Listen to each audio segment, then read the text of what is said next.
Another deep topic today on resiliency in your business, being resilient in your business because the tarot said so. Being resilient, as I have come to learn and try to exercise in a very imperfect way, because it's all a work in progress, is being resilient in the face of adversity. We talk a lot about change here. A lot of the readings we've done in the past are about change. With that comes the, being adaptable, and that is part of resilience. And when we need resilience the most, it's when things seem out of reach. Results are slow. Criticism is sharp. Uncertainty looms large. So I think it is a good practice. Well, first, the awareness of being resilient as a practice. Having awareness to have a moment of pause when there's a reaction, whether it's melodramatic, an overreaction, or pity party or whatever. So, all right, I'm not a psychologist. I'm not a psychiatrist. I have had tons of therapy in my decades on Earth here. So I just thought, let's see what the cards say. And I want to welcome you to the Tarot Said So. This is the 10-minute tarot where we talk about topics that I find interesting. Hope you do too. If there's any topic that you would love to have cards read on, I would love to hear from you in the comments. I would love for you to please like and subscribe so that YouTube will hopefully expand the discoverability of this channel. My name is Linda Ray. I have owned several businesses. I'm a financial services professional for over 35 years. I'm now retired in that field, I should say. And all right, we're going to do a couple of things. First, we're going to pull an oracle card from the Oracle of Mystical Moments, because when we're having moments that seem mysterious, it'd be nice to have a little bit of insight to inspire us. And then we're going to read from the sci-fi deck, because sometimes running a business can feel like we're in an alternative dimension. Okay, so let's see what oracle card we can pick. Let's see what you have to tell us, mystical moments. White Rose of Hope. Ooh, hope. Hope coming up, talking about resilience. We need hope when we need resilience. It is a hope that things will turn around, or that things will improve. I think the thing about with resilience as well is where it might elude us is our ideas of grandeur, where we have perfectionism kicking in.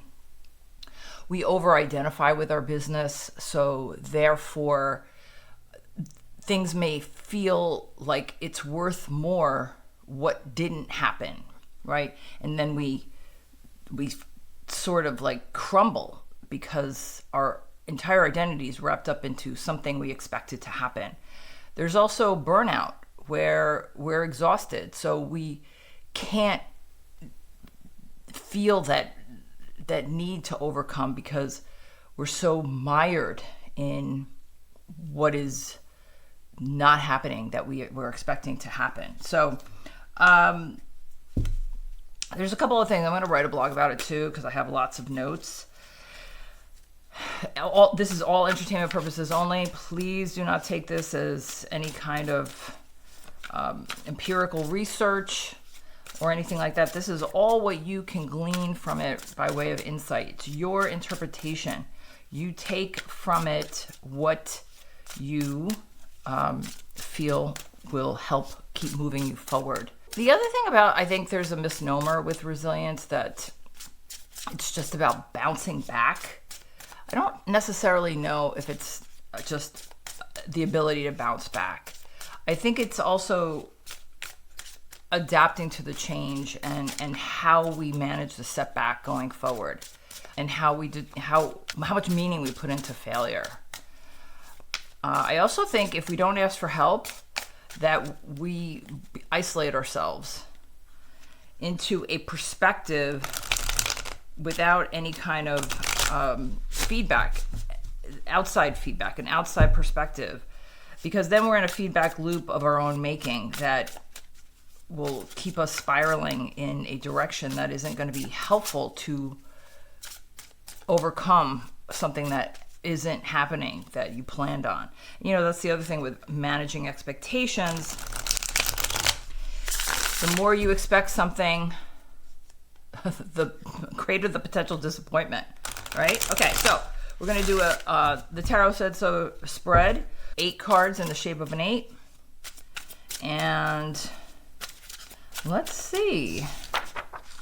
All right, the first card is, did I do this? The pulse. What is the current state of your business around the messaging of resilience? And even though I pick these topics, this is for the collective, for anything that you deem to be fruitful. Please, if not, just keep scrolling, or, just be kind. Here we go.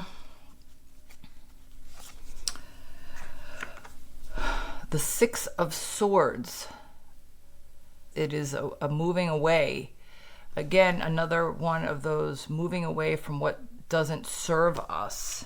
How can you take your beliefs or your ego around the expectations of what was supposed to happen?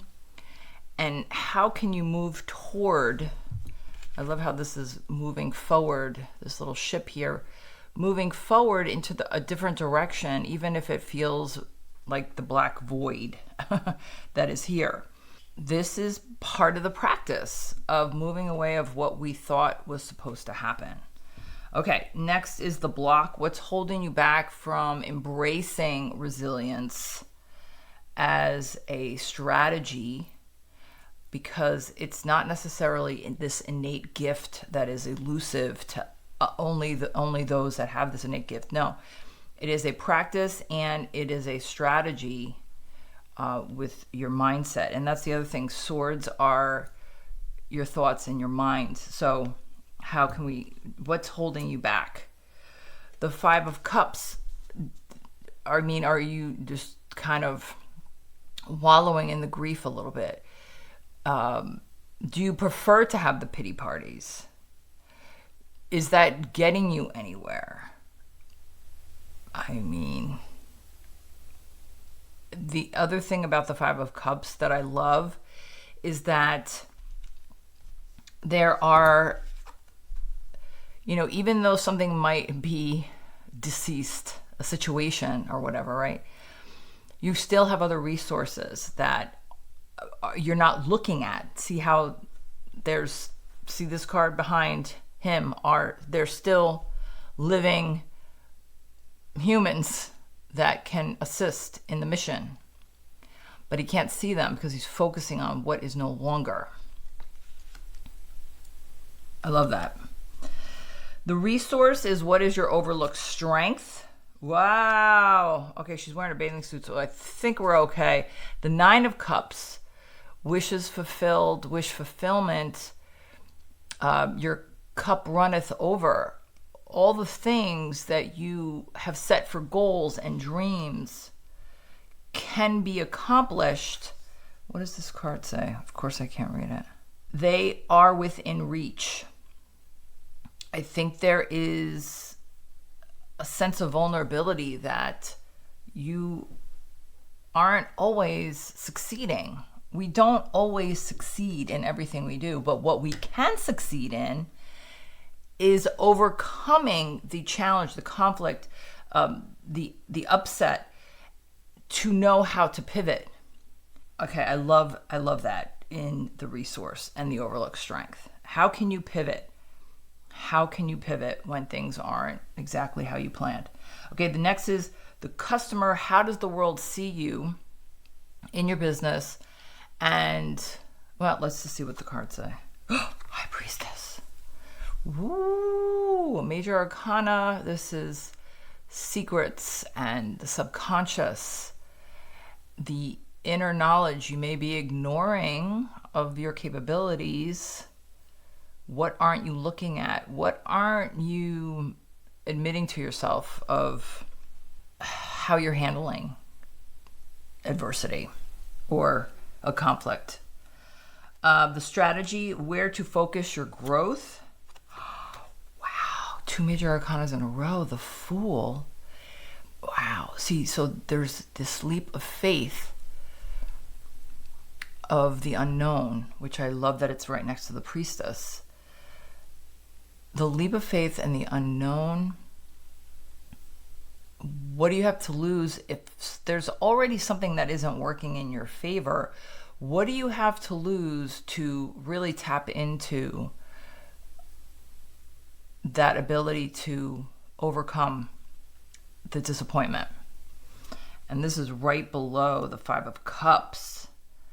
So, wow, I love that. And this is also, the Fool is also a beginning.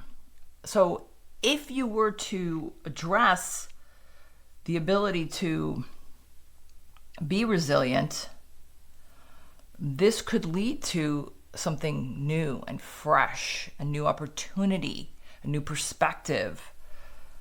Okay, I love that. And then the next is the Risk. What needs a shakeup or a release? The Ace of Wands, planning this out. This is another new beginning card next to the Fool. So, wands are planning and forecasting. I think the Ace of Wands, this also could indicate change is inevitable. So you almost have to have a backup plan. You have to think of what consequences could take place if something doesn't work out. And there's so many different moving parts in a business. So there are so many different opportunities for the wheels to come off the bus. So the Ace of Wands says plan for change so that you don't experience a level of disappointment that's paralyzing. Look deep inside the intuition of what you know about your business, what you know about your industry and your field. The next is next chapter. Where are things heading? The 2 cards in the middle are both what to expect. The next chapter is short term, and then there's the legacy, which is long term. 5 of Wands. Another 5, another conflict card. One thing I love about the 5 of Wands, especially for these readings, is that even though it's conflict, I look at it as competition. And this could even be the competition of you denying yourself this muscle building practice of resilience. Because the more that you embrace the potential change and the discomfort of the change, the more that you're going to be able to pivot readily so that you can address how to either address the conflict or where to go from there. The 5 of Wands, again, Wands, after the Ace of Wands, is passion. When you think about the passion in your business and how you started your business, what about the disappointment can lend to a new idea that the aces represent? Okay, so long-term legacy with embracing resilience in your business. Oh my gosh, the 5 of Pentacles, all the conflict cards. Wow, this is really interesting. So Pentacles are about money, financial success, material wealth, and health. So if you are unable to embrace resilience as a means to overcome conflict, and we have we have 3 5s here, then what is that going to do to your health and the health of the business? If you're living in fear of change and living in fear of not being adaptable, I mean, look at the face. She's terrified.